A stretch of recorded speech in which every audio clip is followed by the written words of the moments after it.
ভাই আমার যারা এলাকার আমার তরুণ যুবকেরা, কলজার টুকরা তরুণ যুবকেরা, ফুরফুরা হুজুরকে তোমরা অনেক মহব্বত করো, ভালোবাসো। এলাকার মুরব্বীরা অনেক ভালোবাসেন। হুজুর আসছেন, আপনারা বাড়ির উপরে না থেকে, ওই মেলায় না থেকে আল্লাহর অলির কাছ থেকে একটু দোয়া নিয়ে যান।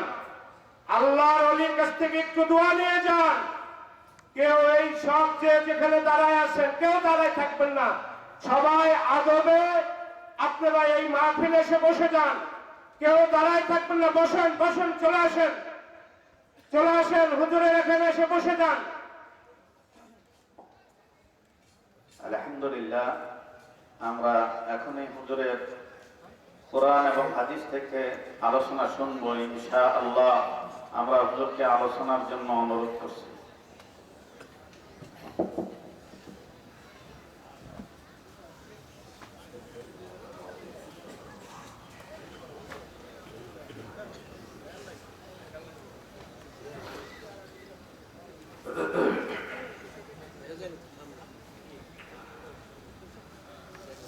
السلام عليكم ورحمة الله وبركاته. وعليكم السلام ورحمة الله وبركاته. মাইকম্যান সাউন্ডটা একটু ক্লিয়ার রাখো, একটু সুন্দর করো, খেয়াল করো। إن الحمد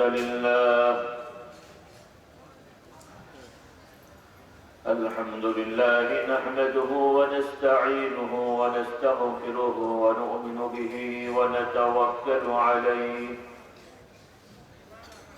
ونعوذ بالله من شرور أنفسنا ومن سيئات أعمالنا. من يهده الله فلا مضل له ومن يضلله فلا هادي له. وأشهد أن لا إله إلا الله وحده لا شريك له. وأشهد أن محمدا عبده ورسوله صلى الله عليه وعلى آله وأصحابه وبارك وسلم. أما بعد، فأعوذ بالله من الشيطان الرجيم. بسم الله الرحمن الرحيم. ما كان محمد أبا أحد من رجالكم ولكن رسول الله وخاتم النبيين. وكان الله بكل شيء عليما. يا أيها الذين آمنوا اذكروا الله ذكرا كثيرا وسبحوه بكرة وأصيلا. আল্লাহ রাব্বুল আলামিনের দরবারে আমরা শুকরিয়া আদায় করছি, বলি আলহামদুলিল্লাহ। সকলে আসুন আমরা কয়েকবার তাসবিহ, তাহমিদ, তাকবীর, তাহলিল ও দরুদ ও সালাম পড়ে নিই।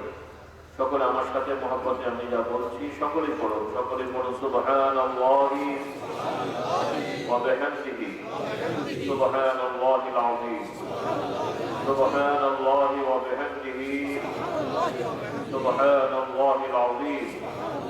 সুবহানাল্লাহি ওয়া বিহামদিহি সুবহানাল্লাহিল আযীম।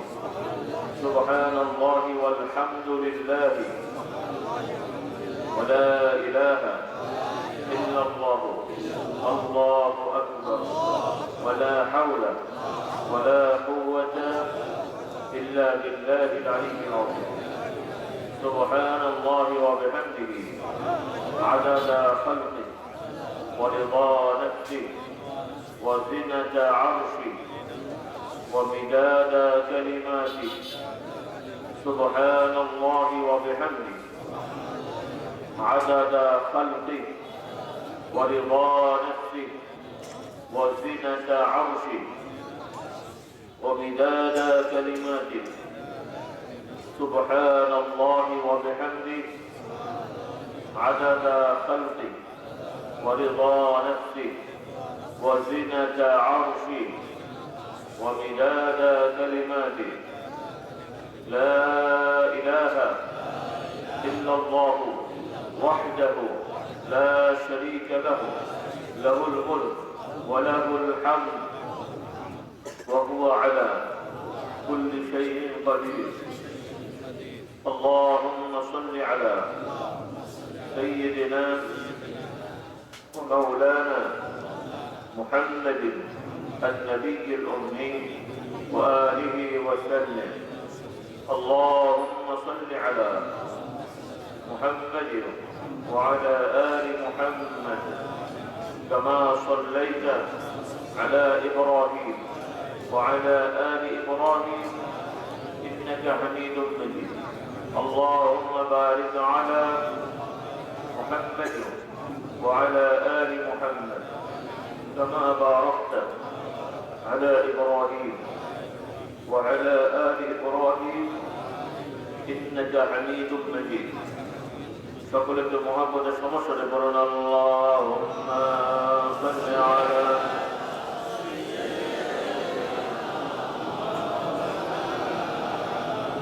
وعلى آل سيدنا صلى الله عليه وعلى آله وأصحابه وبارك وسلم তিন যাবত বাৎসরিক তাফসীরুল কোরআন ইফতারের সওয়াব মাহফিল ওয়াজ মাহফিল তাফসীরুল কোরআন সাথে নিয়ত করা ইসালের সওয়াব মানে বোঝেন কথা বুঝতে পারছেন এই মজলিসের বৈশিষ্ট্যটা কি এই মাহফিল প্রথমত হলো কোরআনুল কারীমের শিক্ষার মাহফিল তাফসীরুল কোরআন যদি এটা হক আদায় করা কঠিন হবে এজন্য আমি অনুমতি চেয়ে নিই কাগজে তাফসীরুল কোরআন লেখা থাকলেও আমরা একটু ওয়াজও করবো তাফসীরও করবো নাকি বলেন ইনশাআল্লাহ অনেকে হয়তো বলবেন হুজুর আবার পণ্ডিতি করছে কেন হ্যাঁ কথা কাজের মিল হতে হবে তাফসীরুল কোরআন একটা নির্দিষ্ট বিষয় কোরআনের আয়াত বলা হবে সেই আয়াতের তাফসীর করা হবে এটা হলো তাফসীরুল কোরআন আর ওয়াজ হচ্ছে কোরআন হাদিস সহ আনুষঙ্গিক সব বিষয় নিয়ে সামাজিক বিভিন্ন প্রেক্ষাপট নিয়ে কথা বলা দিক নির্দেশনা এটা হলো ওয়াজ কাজে ওয়াজের মধ্যে তাফসীর থাকে আর তাফসীর করতে গেলে তাফসীরটাও যদিও ওয়াজ কারণ কোরআনটাও কিন্তু এক ধরনের ওয়াজ বলি আলহামদুলিল্লাহ এই জন্য আমি একটু সহজ করে দিচ্ছি আর আল্লাহ তাআলা আমাদেরকে তৌফিক দান করুন আর মূলত ইসালুস সাওয়াব মানে কি বলেন তো ওলামারা বলবেন না আপনারা সাধারণ ভাইয়েরা আছেন এতদিন ধরে অনুষ্ঠান হচ্ছে আপনারা কি বুঝলেন একটু তো জানা দরকার নাকি হ্যাঁ ইসালে সব মানে কি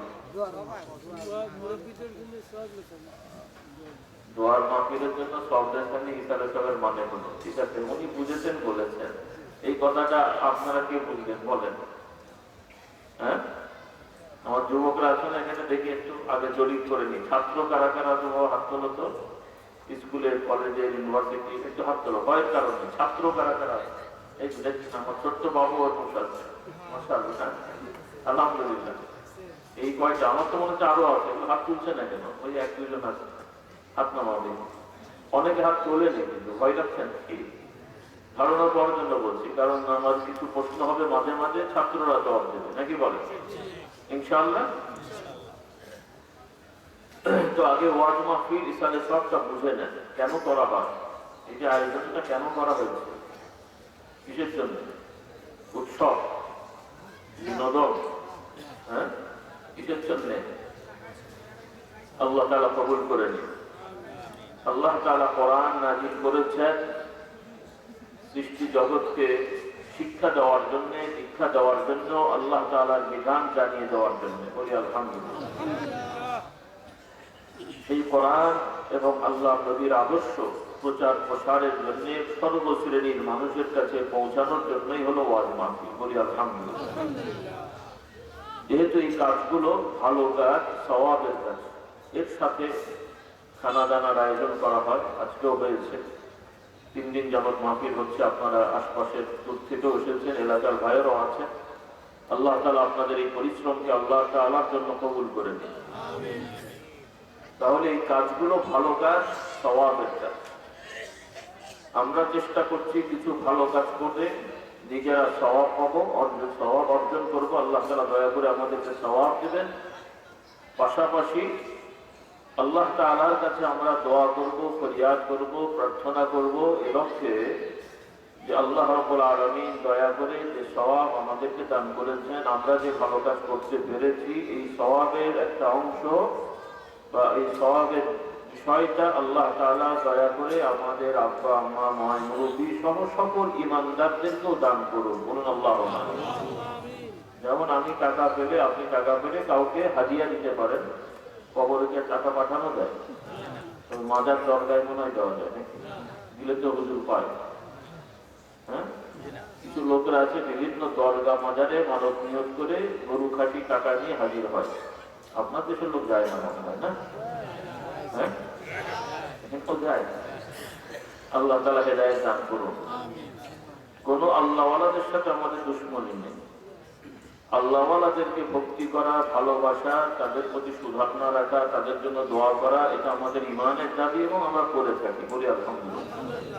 কিন্তু ভক্তি ভালোবাসার নামে অতিরঞ্জিত কার্যকলাপ, এখন এই যে আমরা এলাম, আপনারা আমাদের মুরব্বীদেরকে ভালোবাসেন, ভক্তি করেন, সেই সুবাদে এখন যদি পীর সাহেবকে কেউ সেজদা করে, আপনারা খুশি হবেন? কেন? সে যদি দাবি করে আমি তো ভক্তি করে বেশি সম্মান করেছি, অসুবিধা আছে না নেই? অসুবিধা আছে না নাই? নাকি এলাকায় নেই মনে হচ্ছে? আসতে কথা বলছে।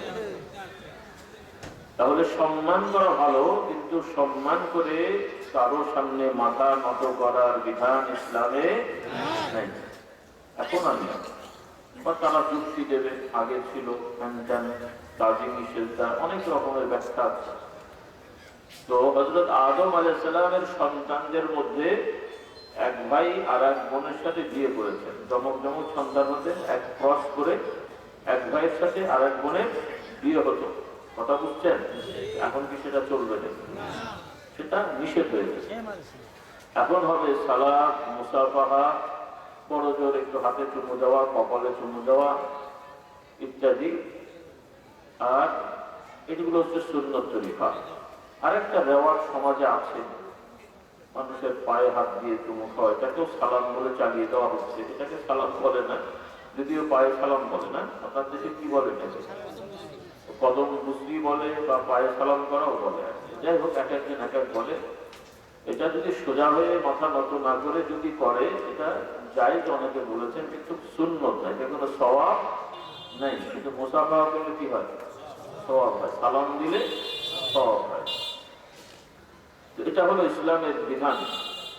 কিন্তু মানত নিয়ত করে কবরে, দরগায়, যত করে আল্লাহওয়ালা ভালো মানুষ হন, তার প্রতি আমাদের শ্রদ্ধা আছে, কিন্তু তাদের নামে মানত নিয়ত করে টাকা পয়সা দেওয়ার কোনো বিধান ইসলামে নাই। সওয়াব দেওয়া যাবে। আল্লাহ আমি তেলাওয়াত করেছি, জিকির করেছি, কোরআন পড়েছি, হজ করেছি, যাকাত দিয়েছি, দান করেছি, এর সওয়াব আপনি তাদেরকে দান করুন, আল্লাহ তাআলা কবুল করবেন ইনশাআল্লাহ। তবে নামাজ নয়, 2 রাকাত 4 রাকাত নামাজ পড়ে এরকম বিধান নাই। আল্লাহ আমি 2 রাকাত নামাজ পড়লাম, এর সব আমার আব্বা আম্মাকে দেন। তবে হ্যাঁ, যে বাবা মারা সন্তানদেরকে দ্বীন শিখিয়ে গেছে, সেই সন্তানেরা যত ভালো কাজ করুক, আল্লাহ তাআলা দয়া করে সকল ভালো কাজের অংশ সওয়াব তাকে দান করবেন। এটা কমন। বলুন সুবহানাল্লাহ। নামাজ, রোজা, হজ, যাকাত স্পেসিফিক না, সুনির্দিষ্ট ভাবে না।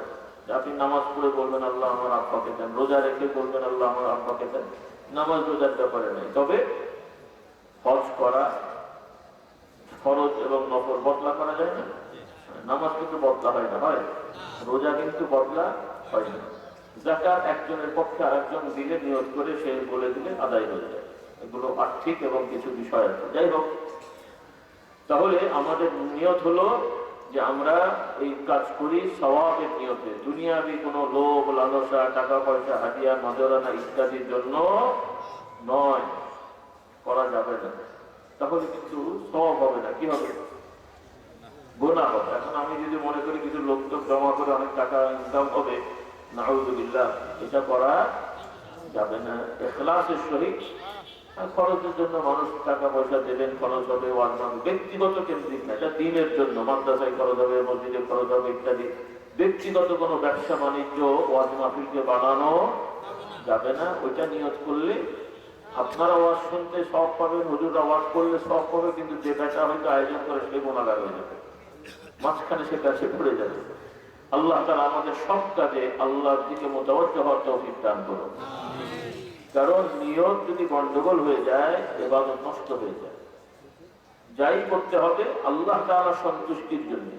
আমার অনেক ভাইরা দাঁড়িয়ে আছে, বসে যাও বাবা, বসে যাও, খাবার দেওয়া হবে, অত বেশি খিদে পেয়ে গেছে আপনাদের, তাহলে আমি ওয়াজ করি আপনারা খান না, কি বলেন? বসে যান ইনশাআল্লাহ, বেশি সময় নেই, হুজুর বলেছেন 1 ঘন্টার মধ্যে ইনশাআল্লাহ সমাপ্ত হবে। তো যাই হোক, আল্লাহ রাব্বুল আলামিন আমাদেরকে দিন বোঝার, পালন করার তৌফিক দান করুন। আল্লাহুম্মা আমিন। নিয়ত আমরা সবাই ঠিক করি, সব ইবাদত, সব কাজে, নামাজ, রোজা, হজ, যাকাত, জিকির, আজকার, দান, সদকা, মানে প্রত্যেকটা বিষয়ে, এমনকি যেগুলো স্বাভাবিক সামাজিক কাজ, এগুলো যখন নিয়তটা হবে আল্লাহমুখী, তখন এই সামাজিক সাধারণ কাজটাও ইবাদতে গণ্য হয়ে যাবে। সুবহানাল্লাহ। এই জন্য আমার ভাই বোনেরা, রাসূলুল্লাহ সাল্লাল্লাহু আলাইহি ওয়াসাল্লাম আমাদেরকে সতর্ক করে দিয়েছেন। আল্লাহর নবী জানান, ইন্নামাল আ'মালু বিন্নিয়াত ওয়া ইন্নামা লিকুল্লি ইমরিইন মা নাওয়া, ফামান কানাত হিজরাতুহু ইলাল্লাহি ওয়া রাসূলিহি ফাহিজরাতুহু ইলাল্লাহি ওয়া রাসূলিহি, ওয়া মান কানাত হিজরাতুহু ইলা দুনিয়া আও ইমরাআতিন ইউসিবুহা ইয়ানকিহুহা ফাহিজরাতুহু ইলা মা হাজারা ইলাইহি। রাসূলুল্লাহ সাল্লাল্লাহু আলাইহি ওয়াসাল্লাম বলেন, প্রত্যেকটা কর্মের ফলাফল আল্লাহ তাআলা ওই ব্যক্তির নিয়ত, ইরাদা, ইচ্ছার উপরে আল্লাহ তাআলা দান করবেন। যে ব্যক্তি আল্লাহ এবং আল্লাহ রাসূলের সন্তুষ্টি উদ্দেশ্যের জন্যই যারা হিজরত করবে, তাদের জন্য ওই সওয়াবটা বরাদ্দ হয়ে যাবে। আর যারা দুনিয়াবি কোনো স্বার্থ, যে এক এলাকা থেকে আর এক এলাকায় যেতে, ভালো ব্যবসা করা যাবে, ভালো বিবাহ শাদী করা যাবে, ঘর সংসার করে ভালো থাকা যাবে, এগুলো না যায় না। কিন্তু হিজরতের ক্ষেত্রে এইরকম নিয়ত করলে তখন আর হিজরতের সওয়াব পাওয়া যাবে না। হিজরত কি জিনিস জানেন? হিজরত কি? হিজরতের শাব্দিক অর্থ হলো ছেড়ে দেওয়া, বাদ দেওয়া।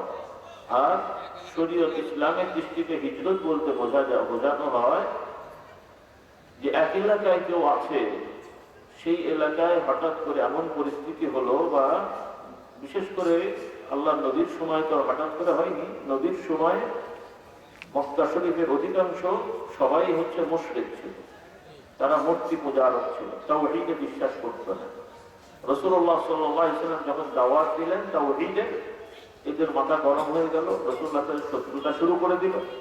এরপরে যারা মুসলমান হলো তাদেরকে ধরে ধরে মারা শুরু করছে, বিভিন্নভাবে নির্যাতন করছে, এমনকি রাসূলুল্লাহ সাল্লাল্লাহু আলাইহি ওয়াসাল্লামকেও বিভিন্ন সময় অপমান করা, অপদস্থ করা, কটু কথা বলা, এগুলো চালাতে থাকছে।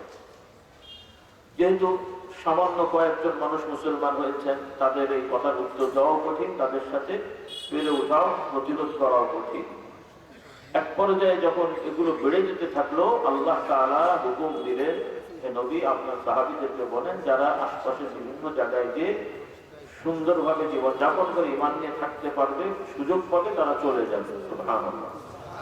এজন্য এই মক্কা শরীফ থেকে ঈমানকে হেফাজতের উদ্দেশ্যে, কিসের জন্য? ঈমান নিয়ে সুন্দরভাবে স্বাধীনভাবে ইবাদত করার জন্য তারা হিজরত করেছেন, ব্যবসার জন্য না। যখন এখন আমেরিকায় যায়, ইউরোপে যায় টাকা পয়সার জন্য, এরা কি হিজরত করা হলো?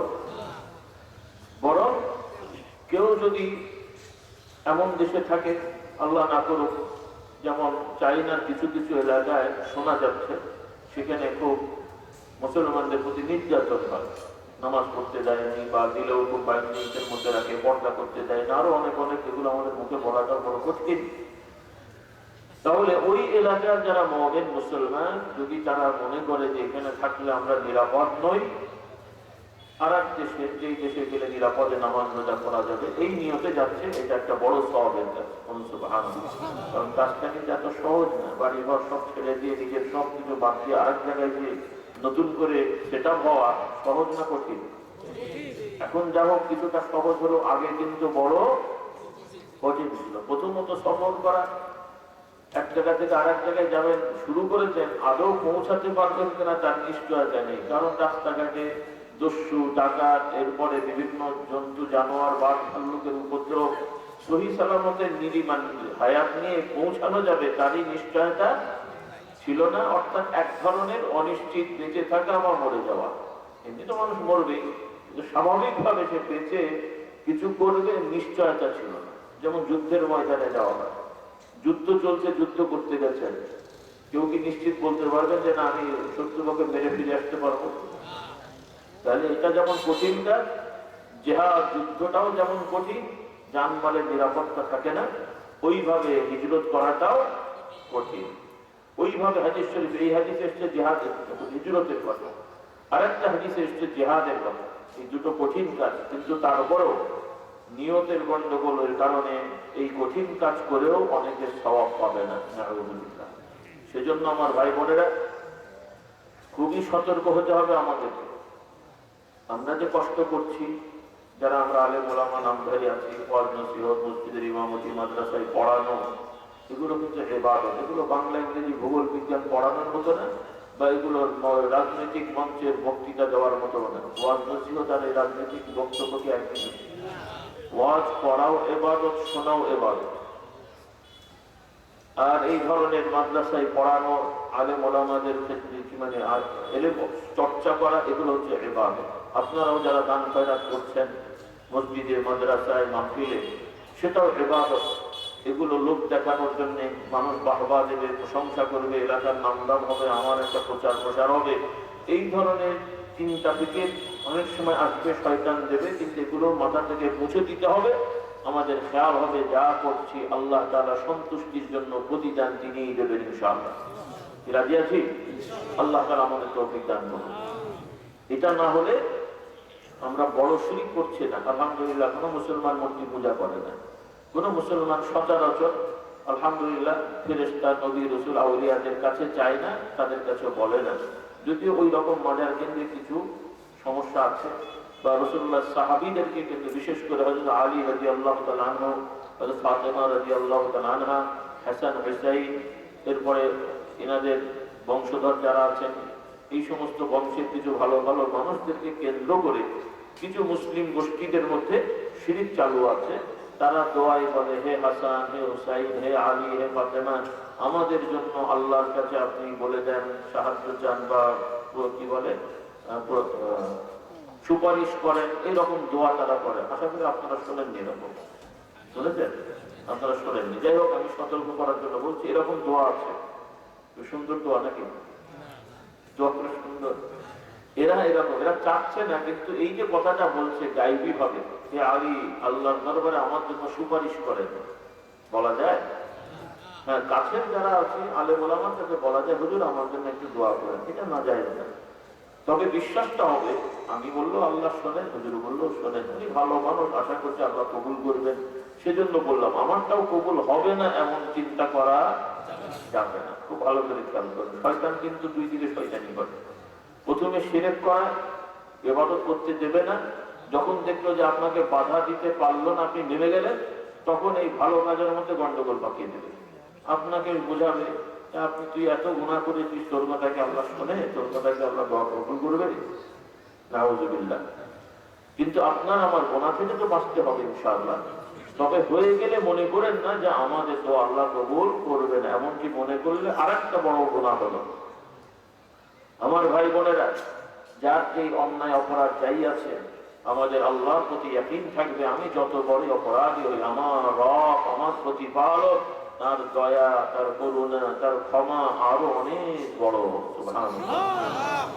কাজেই হতাশ হবেন না, ফিরে আসবেন। যে যার যা অপরাধ আছে, অপরাধ নাই এখানে কেউ নেই, আমরা সবার এক এক ধরনের অপরাধ আছে। হয়তো আমি ওকে দোষ দিচ্ছি, ওর এই দোষ, কিন্তু ওর যেমন দোষ একরকম, আমারও আর এক রকম দোষ আছে। কেউ দোষ থেকে মুক্ত নই। কাজে কেউ কারো দোষের জন্য ক্রিটিসাইজ না করে সবাই নিজের দোষ খুঁজে পরিষ্কার হওয়ার চেষ্টা করি। রাজি আছি ইনশাআল্লাহ? আল্লাহ তাআলা আমাদের তৌফিক দেন। ফিরে আসি, তওবা করি, খাঁটি মুসলমান হই। আল্লাহ তাআলা রাস্তা খুলে রেখেছেন, আমাদেরকে আহ্বান করছেন।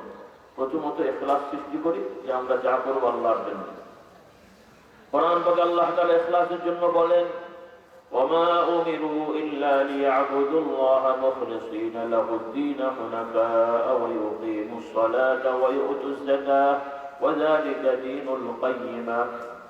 আল্লাহ তাআলা পূর্ববর্তী জাতি ধর্ম যারা পরিচয় দিচ্ছে ইহুদি নাসারা সহ, তারাও কিতাবওয়ালা জাতি, নবীওয়ালা জাতি, কিতাব মানে নবী মানে তারা বিশ্বাস করে, তারা দাবি করে, কিন্তু বাস্তবে যেভাবে কিতাব মানা দরকার, নবীদেরকে যেভাবে মানতে হয় সেভাবে মানে না, মন গড়া খেয়াল খুশি মতো তারা মানে। সেজন্য তারা নবীদেরকে আল্লাহ তাআলার বংশধর জাতি গোষ্ঠী বিশ্বাস করে, নাউযুবিল্লাহ। আবার আল্লাহর কিতাব মানে দাবি করলেও আল্লাহর কিতাবের মধ্যে ইচ্ছা মোতাবেক সংশোধন করে। যেমন প্রচলিত নিয়মে জনগণ চাইলে সংবিধান সংশোধন হয়, হয় না? হয় না? দেশের সংবিধান সংশোধন হয় না, আইন পরিবর্তন হয় না? কারণ আপনারা কি মনে করছেন আপনারা চাইলে কোরআনে সংশোধন করা যাবে, হাদিসে সংশোধন করা যাবে? ওরা এই কাজটা করে। অর্থাৎ তাওরাত ইনজিলে আল্লাহ তাআলা যে বিধান দিয়েছেন, ওদের কিছু মৌলানা মৌলবী ঘুষখোর, পয়সাখোর, এরা পাবলিককে বোঝালো যে তোমরা চাইলে আমরা একটা 9 করে দিতে পারি, মিনিমাম একটা মোটা অঙ্কের সাইজ করে দিতে পারি। তো পাবলিকের থেকে টাকা খেয়ে ফতোয়া দিয়েছে উল্টো পাল্টা দিয়ে, তারা ধর্ম বানিয়ে দিয়েছে। আর ওরাও মেনে নেয়, ওরাও জানে ঠিক না, কিন্তু ওরা হুজুরের গাড়ি চাপিয়ে দিয়েছে।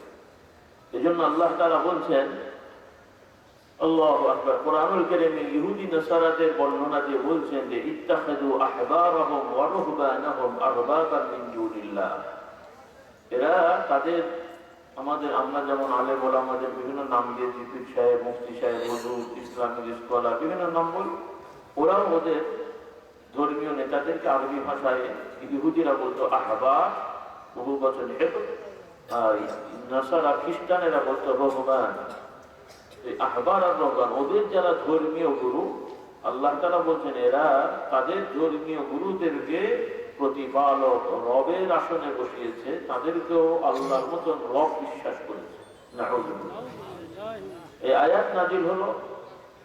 এখন প্রশ্ন করা হলো, ইয়া রাসূলুল্লাহ, যারা আগে ইহুদি নাসারা ছিল মুসলমান হয়েছেন, তারা আয়াতটা বুঝতে পারে। প্রশ্ন করলেন যে আমরা তো কখনো তাদেরকে রব বলিনি, যে আমাদের হুজুর রব, অমুক রব, মানে নানা আমাদের প্রতিপালক, এগুলো তো আমরা বলিনি কখনো। রাসূলুল্লাহ সাল্লাল্লাহু আলাইহি ওয়াসাল্লাম ব্যাখ্যা করে দিলেন, তোমরা মুখে রব বলনি, কিন্তু কাজে ওইটাই করেছো যে তারা আল্লাহর হুকুম যা পাল্টে দিয়েছে তোমরা মেনে নিয়েছো। আল্লাহ বলেছেন হারাম, ওরা বলেছে হালাল, তোমরা ওদেরটা মেনেছো, আল্লাহটা বাদ দিয়েছো। তাহলে কাকে মানা হলো? কাকে, আল্লাহকে না ওদেরকে? কথা বুঝাতে পারি? মুখে বললাম না, কিন্তু কাজটা তো একই হলো। এই জন্যই আল্লাহ তাআলা এটা বলেছেন। তাহলে তারা এই সমস্ত ইচ্ছা মোতাবেক দিনকে পাল্টেছে আর দুনিয়ার স্বার্থে লোক দেখানোর জন্য ইবাদত করেছে। এরপরে আল্লাহ তাআলা বাদের নবী রাসূলের কাছে সাহায্য চেয়েছে, আউলিয়াদেরকে তাদের কাছে সাহায্য চেয়েছে। আল্লাহ রাব্বুল আলামিন এর জন্য বলছেন তাদেরকেও এই হুকুম দেওয়া হয়েছে, তারা যা করছে এটা আল্লাহর হুকুম না, করো আল্লাহ তাআলা তাদেরকেও হুকুম দিয়েছেন যে তোমরাও শুধুমাত্র একমাত্র আল্লাহ তাআলারই ইবাদত করো, উপাসনা করো, এবং তার জন্যই সালাত কায়েম করো এবং যাকাত আদায় করো। সকল বলি সুবহানাল্লাহ। কাজেই আমার ভাই বোনেরা, আমরা যা করবো ইখলাসের সহিত, লোক দেখানো করা যাবে না। এটাকে আরবিতে রিয়া বলা হয়।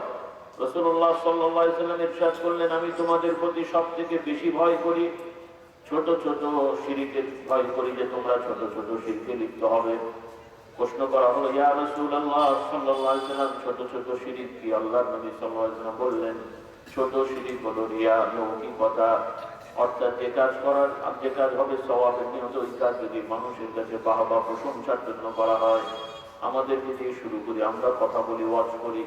এখন আমরা হুজুররা যদি চিন্তা করি আমি এমন ভাবে কথা বলবো লোকেরা আমার প্রতি খুশি হবে, দাওয়াত বাড়বে, সওয়াব হবে না গুনাহ হবে? দাওয়াত বাড়বে, লোক খুশি হবে, আমার নাম হবে, এইগুলোর জন্য ওয়াজ করলে সওয়াব হবে না। এরপরে উদ্দেশ্যটা যদি টাকা পয়সা হয় ইবাদতের ক্ষেত্রে, আপনারা সহযোগিতা করবেন, আলেম ওলামারা আপনাদেরকে দ্বীন শেখাবে, সহযোগিতা করবেন, এটা হলো নিয়ম। কিন্তু এখন যদি টাকা উদ্দেশ্য হয়, ইমামতি করছি টাকার জন্য, ওই টাকা না করে ঠিক মতো নামাজও পড়বে না, ইমামতি তো দূরের কথা, তাহলে কি ইমাম হলো বাবা? বুঝেননি? আবার উল্টো বুঝেন না আপনারা যে ইমাম সাহেবকে হাদিয়া দেওয়া যাবে না, সম্মানী দেওয়া যাবে না, তা কিন্তু বলিনি। ইমাম সাহেবকে সহযোগিতা করবেন, আলেম ওলামাদেরকে সহযোগিতা করবেন, তা না হলে ওনারা আপনাদের সাথে সহযোগিতা করতে পারবেন। নাকি মনে করছেন একজন হাফেজে কোরআন আল্লাহর কালাম মুখস্থ করে ফেলেছে, ওনার তো খিদে লাগার কথা না নাকি? কি বলেন? একজন একটা মুফতি সাহেব পাঠ করেছেন, ওনার তার বিয়ে সাথী লাগে না নাকি? হ্যাঁ, তাহলে নবী রসুলগণ, আল্লাহ নবী রসুল, ওনাদেরও খাওয়া লেগেছে, ওনাদেরকে উপার্জন করতে। নবীরা উপার্জন করতেন কিনা? ব্যবসা করতেন, চাকরি করতেন, তখনকার সিস্টেম তো ভিন্ন। নিজে ব্যবসা করতেন, গৃহস্থী করতেন, অর্থাৎ ছাগল চড়ানো, এটা সেটা ইত্যাদি করতেন। মুসা আলাইহিস সালাম ছাগল ভেড়া টেড়া চড়াতেন। রাসূলুল্লাহ সাল্লাল্লাহু আলাইহি ওয়াসাল্লামেরও বাগান ছিল, খেজুরের বাগান, তারপরে ছাগল ইত্যাদি চড়াতেন। আবার একটা পর্যায়ে তার স্ত্রী উম্মুল মুমিনিন খাদিজা রাদিয়াল্লাহু তাআলা আনহা তার ব্যবসার দেখাশোনা করতেন, ম্যানেজারি করতেন, চাকরি করতেন বেতনে। তাহলে নবীরাও উপার্জন করেছেন, খাওয়া দাওয়া করেছেন। এজন্যই নবীরা যখন এসে দাওয়াত দিয়েছেন, ওই লোকগুলো বললো, এরা আপনারা নবী হলেন কেমন করে? আমাদের মতো তো খাওয়া দাওয়া করেন, বিয়ে করেন, ছেলে পুলে হয়, তা নবী হলে তো আল্লাহ ফেরেশতা পাঠাতে পারতেন। আর ফেরেশতা যদি পাঠানো হতো তাহলে বলবে যে আপনারা ফেরেশতা, আমাদের সমস্যা বুঝবেন কেমন করে? একটু নয়টায় না করলে কি ব্যবসা হয়? কি বুঝলেন? মানে ফেরেশতাদেরকে বলছে একরকম, এখন মানুষ আসার কারণে বলছে আর এক রকম। তার মানে আল্লাহর কথা মানবে না, এটা হলো মূল কথা। কথা বুঝলেন? এই জন্য নানান জালিয়াতি কোরআনে বলে এসেছে। তারা বলতো না লিহাযা রাসূল ইয়াকুলু আত-তাআম ওয়া ইয়ামশি ফিল আসওয়াক, খাবারও খায়, রাস্তার বাজার ঘাটেও করে, মানে বাজার ঘাট করে, ব্যবসা করে, তার কেন করবে? তারা বলছে নবী রাসূল হলে তো আল্লাহ খাওয়াবেন আসমান থেকে। এরকম সব উদ্ভট কথাবার্তা বলে বদমাইশি করতো। আল্লাহ রাব্বুল আলামিন নবী রাসূল, মানুষের মধ্যে নবী রাসূল করেছে এই জন্যই যে নবী রাসূলও মানুষ, তাদেরও আমাদের মতন চাহিদা আছে। তারা আমাদেরকে প্র্যাকটিক্যাল দেখাবেন যে আল্লাহর আইন মানতে হয়, মানা যায়, মানলে কল্যাণ হয়। তা না হলে এটা নীতি বাক্য হবে, বাস্তবে মানা যায় না। বিষয়টা কেমন দাঁড়াবে? ইসলাম কি সেরকম? আপনাদের কি মনে হয় ইসলামের আইন মানা যায় না? ইসলামের আইন মানলে আপনারা না পেয়ে পড়বেন। শরীয়ত মোতাবেক ব্যবসা করলে গরিব হয়ে যাবে, শরীয়ত মোতাবেক চাকরি করলে গরিব হয়ে যাবে, শরীয়ত মোতাবেক আমার মা বোনরা চললে তারা মনে হয় ঘরে আবদ্ধ হয়ে যাবে, বন্দী হয়ে যাবে নাকি? ইসলামে এরকম কিছুই নাই। বরং ইসলামের বিধানই সমাজের সব ধরনের সমস্যাগুলো সমাধান দিয়ে সকল মানুষ যাতে সুন্দরভাবে নিরাপত্তায় থাকতে পারে সেটার ব্যবস্থা আল্লাহ তাআলা করে দিয়েছেন। বলুন আলহামদুলিল্লাহ। কিন্তু আমরা ইসলাম না মানার কারণে আমাদের সমাজে ভারসাম্য নাই। চুরি চামারি, ডাকাতি, খুন, ধর্ষণ, রাহাজানি, খুনাখুনি, মারামারি দিনকে দিন বেড়েই যাচ্ছে, অথচ মুসলমানের সন্তান। কারণ হলো শুধু নামে মুসলমান, কিন্তু বাস্তবে ইসলামের আদর্শ নাই। এভাবে চলতে হবে না বা পাল্টাতে হবে? বদলাবো ইনশাআল্লাহ। ওনারা অন্য লোকেরাও বলে আপনি বদলান, সমাজ বদলাবে। আমরাও তাই বলছি, কিন্তু বদলে কি হবে? প্রশ্ন এটা নেই। এখন ইমানদার আছেন, পরে বেঈমান হবে, কথা বলে না। আমরা বলতে কি হব? এখন ইমানদার, পরে বেঈমান। এখন মুসলমান, তখন ধর্মহীন, ধর্ম নাই। এখন মানুষের বাচ্চা, পরে কি বাঁদরের বাচ্চা নাকি? হ্যাঁ, নাকি গরুর বাচ্চা? ইদানিং আবার তাই শুরু হয়ে গেছে। একজন বলছে যে গরু আমাদের মা, আমরা তার সন্তান, তার মানে গরুর বাছুর। আর একজন বলছে যে আমাদের পূর্বপুরুষ বাঁদর, সেখান থেকে পরিবর্তন হয়েছে, তার মানে বাঁদর না। তাই তো হলো নাকি? আমরা তো আর বলিনি, তারাই বলছে। তাদের ভাষ্য অনুযায়ী যদি তাই হয়, আমাদেরও দাবি প্রশাসনের কাছে, ভাইরা আপনারা দয়া করে সকল গরুর বাছুরদেরকে গোয়ালে যে আটকা করেন, আর বাঁদর ছানাগুলোকে খাঁচাবন্দি করেন, না হলে সমাজের অবস্থা ভালো হবে না। ভুল বললাম? বাঁদর ছানা বাইরে এলে বান্দানি করবে না, আর গরুর ছানা যদি বাইরে থাকে ও তো পেশাব সবকিছু বরবাদ করে দেবে। এই জন্য আমাদের দাবি তাড়াতাড়ি এ সমস্ত গরুর বাছুরগুলোকে গোয়াল ঘরে আটকাতে হবে, আর বাঁদর ছানাগুলো খাঁচাবন্দি করে কোথায় জঙ্গলে পাঠাতে হবে। না খাঁচায় রাখলে আবার ঠামেরা, এত খাওয়া কি খাওয়া হয়, জঙ্গলে ছেড়ে দেন, ওরা ওদের স্বজাতির সাথে থাকবে। লোকালয়ে বাঁদর ছানার গরুর বাছুর রাখা আমরা ভয় পাচ্ছি না, কথাও আল্লাহকে অবস্থা দেখে মানুষ জ্ঞান বুদ্ধিতে অগ্রসর হচ্ছে, এনার এখন কে গরুর বাচ্চাকে বাঁদর ছানা ওই খুঁজে বেড়াচ্ছে। আমি এমনি বলে দিই, একটু কয়েকদিন আগে খবর, ভারতের বিচারক উনি রায় দিচ্ছে যে গরু গো হত্যা বন্ধ করলে, গরুর প্রতি দয়া করলে সমাজে শান্তি আসবে, তা নাহলে শান্তি অবস্থা। কোন পশুর প্রতি জুলুম আমরা চাই না। গরু খাওয়াটা গরুর প্রতি জুলুম না। তাহলে গরু যে দুধ খায়, আমার তো দুধ খান তো নাকি, গরুকে কষ্ট পায় না? গরু দুধ দোয়াতে গেলে গরু কষ্ট পায় না? পায় না, কিছু তো কষ্ট আছে। তাহলে দুধ খান কেন আপনারা? তাহলে গরুর দুধও খাওয়া যাবে না। বলবেন আপনারা জবাই করেন। হ্যাঁ, আমরা যেভাবে জবাই করি এইভাবে জবাই যদি সুন্নত মোতাবেক জবাই হয় তাহলে গরু ইনশাল্লাহ কষ্ট পাবে না। সুন্নত নিয়ম হলো বা নিয়মই হলো জবাই করলে ভালো করে ছুরি ধার দিয়ে জবাই করতে হবে। আর জবাইয়ের সময় যদি ধারালো ছুরি হয় আর যদি জবাই করার নিয়ম জানে তাহলে সামান্য চামড়া কাটার সময় একটু কষ্ট পেলেও বাকি সময় আর কষ্ট থাকে না, কারণ সেন্সটা থাকে চামড়ায়। যেমন ইঞ্জেকশন দেয়, এত বড় ছুরি মাথা ঢোকানোর সময় একটু লাগে, তারপরে যে ঢোকায় বোঝেন, সেন্সটা হলো চামড়ায়। কোরআনে আল্লাহ তাআলা জাহান্নামের আগুনে যে শাস্তি দেওয়া হবে সেখানে আল্লাহ তাআলা বলছেন জাহান্নামীদের চামড়াগুলো আগুনে পুড়ে পুড়ে শেষ হবে, আবার নতুন করে আল্লাহর হুকুম থাকবে, অটোমেটিক হতে থাকবে আর চলতে থাকবে, যাতে করে তারা শাস্তি পেতে থাকে। এখান থেকে বোঝা যায় এবং সায়েন্সও বলছে যে মানুষের সেন্সটা হলো চামড়ায়, এখানে অনুভূতিটা থাকে। সুবহানাল্লাহ। আল্লাহ তাআলা আমাদেরকে জাহান্নামের আগুন থেকে হেফাজত করুন। তো আমার ভাই বোনদের বলতে চাই, আসুন আমরা একটু বদলে, এখন দুর্বল ইমানদার আছি, সামনে শক্তিশালী ইমানদার হতে চাই। রাজি ইনশাআল্লাহ? তাহলে কি করতে হবে? নিয়মিত এখন মাঝে মাঝে গরুর গোশত খান, এখন 3 বেলা গোশত খেতে হবে, তা নাহলে ইমান মজবুত হবে। হ্যাঁ, গরু খেলে ইমান মজবুত হবে না। ইমান মজবুতের জন্য কি ওষুধ লাগবে? আল্লাহ তাআলা কোরআন পাকে বলেন, ইন্নামাল মুমিনুনা আল্লাযীনা ইযা যুকিরাল্লাহু ওয়াজিলাত কুলুবুহুম ওয়া ইযা তুলিয়াত আলাইহিম আয়াতুহু যাদাতুহুম ঈমানান ওয়া আলা রাব্বিহিম ইয়াতাওয়াক্কালুন। আল্লাহ তাআলা জানিয়ে দেন, নিশ্চয়ই অবশ্যই যারা ঈমানদার মুমিন মুসলমান আল্লাহওয়ালা হবে তাদের জন্য আল্লাহর জিকির করা হলে তাদের দিলটা নরম হবে, দিলটা আল্লাহ তাআলার প্রতি নমনীয় হবে, আল্লাহ তাআলার প্রতি দুর্বল হবে। ওয়াজিলাত কুলুবুহুম, ভীতির সৃষ্টি হবে। এরাই হলো মুমিন। আল্লাহর জিকিরের প্রতি যাদের আগ্রহ থাকবে তারা ঈমানদার মুমিন মুসলমান। আল্লাহ তাআলা বলছেন, ইযা যুকিরাল্লাহু ওয়াজিলাত কুলুবুহুম, আল্লাহর কথা বলে দিলে, আল্লাহর কথা জানিয়ে দিলে তাদের আল্লাহর প্রতি মনোযোগ আসবে, আল্লাহর প্রতি তাদের ভাবিত হওয়ার চিন্তা আসবে।